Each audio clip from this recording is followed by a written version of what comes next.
नमस्कार, स्वागत है आपका कॉलेज रिव्यू अनफिल्टर्ड के एक नए एपिसोड में। आज है 26 नवंबर, कैट का एग्ज़ाम। हमें आज एक एग्ज़ाम सेंटर के बाहर कोशिश करेंगे कुछ स्टूडेंट से बात करें और फर्स्ट जो रिएक्शन है स्टूडेंट्स का, एग्ज़ाम पेपर कैसा हुआ, टफनेस का लेवल क्या था, कोशिश करेंगे अब तक जो भी इन्फॉर्मेशन है पहुँचाने की। कुछ स्टूडेंट से बात करते हैं। क्या नाम है आपका? कुंज चावला। कैसा रहा Kunj paper? Paper it was moderate. DLR जो थी वो थोड़ी टफ आई थी। ओके आई एक्सपेक्टेड नहीं था कि इतनी टफ आएगी। ओके। और VA मेरे को कंपैरेटिवली काफ़ी सबकी तीनों सेट में से सबसे इजी VA लगी मेरे को। कौन कैसा था? Cons was moderate. मॉडरेट था। मॉडरेट थीटा वाले क्वेश्चंस जो होते हैं वो कंपैरेटिवली पहले से थोड़े ज़्यादा आए हैं। अच्छा। कि मतलब थोड़ी नेगेटिव मार्किंग जो होती है उसमें नहीं होती, तो वो एक बेनिफिट रहेगा। बट उसके लिए ये भी है कि आपको गेस वाली बात होती है कि आपको एक्यूरेट आंसर करना है, तो वो चीज़ में थोड़ा इम्पैक्ट आया है कि इन्होंने नंबर ऑफ क्वेश्चन जो थीटा वाले वो बढ़ा दिए। इसमें आप कुछ भी लगाओ तो नेगेटिव मार्किंग नहीं है, कुछ तो करेगा इंसान, बिकॉज नेगेटिव मार्किंग नहीं है तो इट्स नॉर्मल ह्यूमन टेंडेंसी, तो वो करेगा ही। तो वो एक चीज़ है जो मुझे थोड़ी ठीक लगी। मैंने 2-3 साल पहले के पेपर देखे थे, तो उसमें जो LR थी वो इससे आसान थी कंपैरेटिवली, बट इस बार इन्होंने थोड़ी DLR में थोड़ा मतलब टफ, मेरे को पर्सनली थोड़ा टफ लगा। कैसा हुआ कैसा पेपर आपका ओवरऑल? कितने अटेम्प्ट किया आपने? मैंने ओवरऑल अराउंड 35 क्वेश्चंस अटेम्प्ट करे होंगे, एंड उसमें से मतलब मेरे को जो मेरा लग रहा है कि VA was my most strongest जो पार्ट था वो मेरा VA था, एंड देन उसके बाद क्वांट्स एंड फिर DLR। ठीक है। और कहीं से प्रिपेयर किया था आपने या सेल्फ स्टडी था? Self study. सेल्फ स्टडी ही था। तो मुझे एक बात बताओ, आपने जो स्ट्रैटेजी यूज़ की थी, क्या लग रहा है कहाँ कुछ कमी रह गई या कुछ और बेहतर कर सकते थे आप? टाइमिंग को लेके मेरे को लगा कि टाइमिंग थोड़ी कम रहेगी, मेरे को और मतलब प्रैक्टिस करनी चाहिए थी कि ये टाइमिंग जो है वो मैं ठीक कर पाऊँ, मतलब जल्दी जल्दी क्वेश्चंस कर पाऊँ। तो वो टाइम का जो इशू था वो कंस्ट्रेंट वो मैंने स्टार्टिंग से रहा है, मैंने ट्राई करा है कि वो इम्प्रूव हो, बट स्टिल कि टाइम का जो कंस्ट्रेंट मतलब इशू था वो सबसे ज़्यादा जो मेरे को फ़र्क इम्पैक्ट जिसने नेगेटिव इम्पैक्ट दिया वो टाइम की वजह से। नहीं करेगा तो जो अभी तो सेकंड स्लॉट वाले जा रहे बच्चे हैं ना, जो थर्ड स्लॉट वाले हैं, उनको लास्ट मोमेंट कुछ टिप्स देने हो आपको, क्योंकि आप एग्जाम दे के आए हो, तो क्या होगा? टिप्स तो यही है कि जो अपने बेसिक्स है, जैसे QA में बेसिक्स बहुत ज़रूरी है कि फॉर्मूलाज हो गए कुछ, जैसे सिंपल इंटरेस्ट, कंपाउंड इंटरेस्ट के फॉर्मूलाज हो गए, या फिर एलजेब्रा हो गई, वो कुछ बेसिक्स जो होते हैं उन बेसिक्स को स्ट्रॉन्ग करके दो तो वो ईजी लग सकता है QA। ठीक है। आपका नाम क्या है? भव्य मल्होत्रा। आपके अकॉर्डिंग कैसा था पेपर?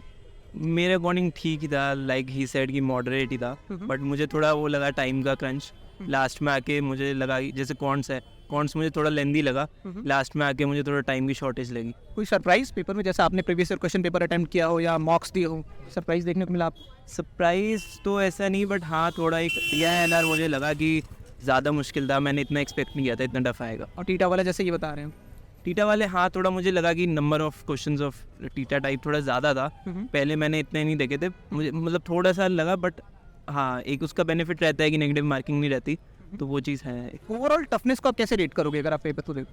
टफनेस मैं तो कहूँगा कि DLR ही मैं कहूँगा सबसे मुश्किल, but VA on the other side मुझे लगता है बैलेंस आउट कर देगा, क्योंकि अगर किसी ने VA में अच्छे से ध्यान दिया है तो वो उसमें अच्छा स्कोर कर सकता है। DLR को अगर वो थोड़ा कम परसेंटेज पे ध्यान दे, वो चीज़ है। बट हाँ मैं ये कहूँगा कि टाइमिंग पे आपको अच्छे से ध्यान देना पड़ेगा, क्योंकि कॉन्ट्स में टाइम मेरा अच्छा खासा लग गया, इसकी वजह से क्वेश्चन अटेम्प्ट में ज़्यादा नहीं कर पाया। क्या लग रहा है कितने परसेंटाइल आ सकते हैं? परसेंटाइल अभी मैं तो कुछ एक्सपेक्टेशन नहीं रखी, बट 80-85 के अराउंड। मैं तो क्या लग रहा है? अबव 80, बट 90 भी हो सकती है, बट इट्स अबव 80। अच्छा। आपका नाम? निशान से दीजिए। आपके अकॉर्डिंग कैसा पेपर? और ठीक था, डिसेंट पेपर कह सकते हैं। अब मेरे हिसाब से मुझे DI और LR मेरे को आसान लगी। आसान लगा। बाकी सारे को मेरे को पॉइंट्स काफ़ी ज़्यादा मुश्किल लगा। उसके अलावा सबको मुश्किल लगा। बैकग्राउंड क्या है आपका? मतलब एजुकेशनल बैकग्राउंड? एजुकेशन में CA कर रहा हूँ। ये कर रहे हैं। आपको कौन सा ज़्यादा डिफिकल्ट लगा? DI LR DI LR ना CA में भी पहले मैं पढ़ चुका हूँ, तो मेरे को काफ़ी ज़्यादा उसकी प्रैक्टिस है, इसी वजह से मुझे ये आसान लगा थोड़ा। और कौन सा अटेम्प्ट था आपका? मेरा फर्स्ट अटेम्प्ट। पहला अटेम्प्ट? हाँ जी। ठीक है। और सेल्फ स्टडी आप? हाँ जी, सेल्फ स्टडी थोड़ा यूट्यूब से थोड़ा अपने आप ही जो भी है, जो भी रिसोर्सेज थे वो खुद से आपने? हाँ जी। पेपर पहले से ज़्यादा मैंने पिछले साल के पेपर्स देखे थे, वो काफ़ी ज़्यादा टफ लग रहा था पहले से, क्योंकि अब जब लोग बढ़ेंगे, डिमांड बढ़ेगी, तो उनको कुछ ना कुछ करना ही पड़ेगा कि बच्चों को ताकि पूरे हो सके, ताकि सबकी एक साथ ना आ जाए परसेंटाइल। तो ये थोड़ा पहले से तो मुश्किल था पिछले साल। हाँ, पिछले साल का पेपर मैंने जो सॉल्व किया था, मेरे को वो आसान लगा था मुकाबले। ये वाला थोड़ा उससे मुश्किल था, डिफिकल्ट लगा। हाँ, है ना। अच्छा, जिनका थर्ड स्लॉट में एग्जाम है, लास्ट मोमेंट अभी आप एग्जाम दे के आए हो, कोई लास्ट मोमेंट टिप्स? पॉइंट्स में टिप्स है कि आपको का सबसे बहुत ज़्यादा इंटीजर्स और एल्जेब्रिक क्वेश्चंस आ रखे हैं, उसके सारे के सारे फॉर्मूलाज और शॉर्टकट कीज सारे के सारे अभी याद कर लो जितनी बाहर अभी खड़े हो तो जब तक।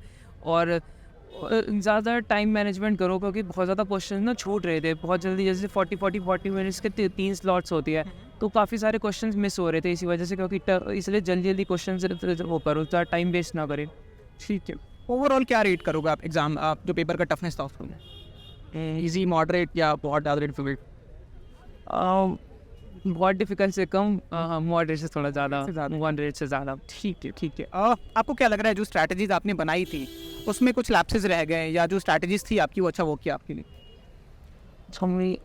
मेरे हिसाब से मेरी आधी स्ट्रैटेजीज मेरी काम नहीं करी, क्योंकि मैंने जैसे प्रीवियस ईयर पेपर्स, जैसे मैंने इन सारे के सारे मॉक टेस्ट इन सब से मैंने सोचा था कि इसके थोड़ा सिमिलर आएगा, लेकिन इस बार इतना ज़्यादा आया नहीं और काफ़ी ज़्यादा डिफरेंस आ गया मेरे हिसाब से, तो फिर थोड़ा अलग और ज़्यादा डिफ़िकल्ट हो गया, इसी वजह से लो स्कोर हो सकता है। मॉक्स आप कह रहे हो कि मॉक्स का जो नेचर था और जो एक्चुअल एग्जाम का नेचर था, मतलब पेपर का जो टाइप था, उसमें बहुत ज़्यादा डिफरेंस आया और प्रीवियस ईयर क्वेश्चंस भी बहुत ज़्यादा हेल्पफुल नहीं हुए आपके लिए? हाँ जी, ये कह रहे हो? हाँ जी, प्रीवियस ईयर पेपर से तो बहुत ज़्यादा डिफ़िकल्ट लगा मुझे। वो मतलब ऐसा हो सकता है कि मैंने अपने आप वो उस पे था, अपने आप सॉल्व कर रहा था, इसलिए हो सकता है कि यहाँ पर एग्ज़ाम का प्रेशर होता है, इसी वजह से हो सकता है इसकी वजह से, लेकिन मुझे ऐसा लगा कि मेरे को कि प्रीवियस ईयर पेपर से ज़्यादा मुश्किल क्या और बेहतर कर सकते थे आप, मतलब फर्स्ट थॉट्स जब आप एग्जाम? ये मैं घर जाके फिगर आउट करूँगा अभी कुछ जब बाहर निकल रहे थे तो क्या ये कर लिया होता तो और बेहतर हो सकता था? पॉइंट्स के मैंने बहुत ज़्यादा फॉर्मूलेज अगर अच्छे से मैंने पूरे को पूरे याद कर लिए होते ना तो मेरे काफ़ी अच्छा जा सकता है, तो पॉइंट जो मेरा ज़्यादा अच्छा नहीं गया पॉइंट।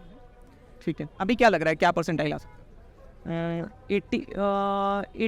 80 परसेंटाइल के अराउंड से। कितने क्वेश्चन अटैम्प्ट किया आपने? मैंने 11 वाला फॉर्मूला यूज़ करा जो सब बोलते हैं, उसमें 33 क्वेश्चंस करे 66 में से। अच्छा, ठीक है, बेस्ट ऑफ लक।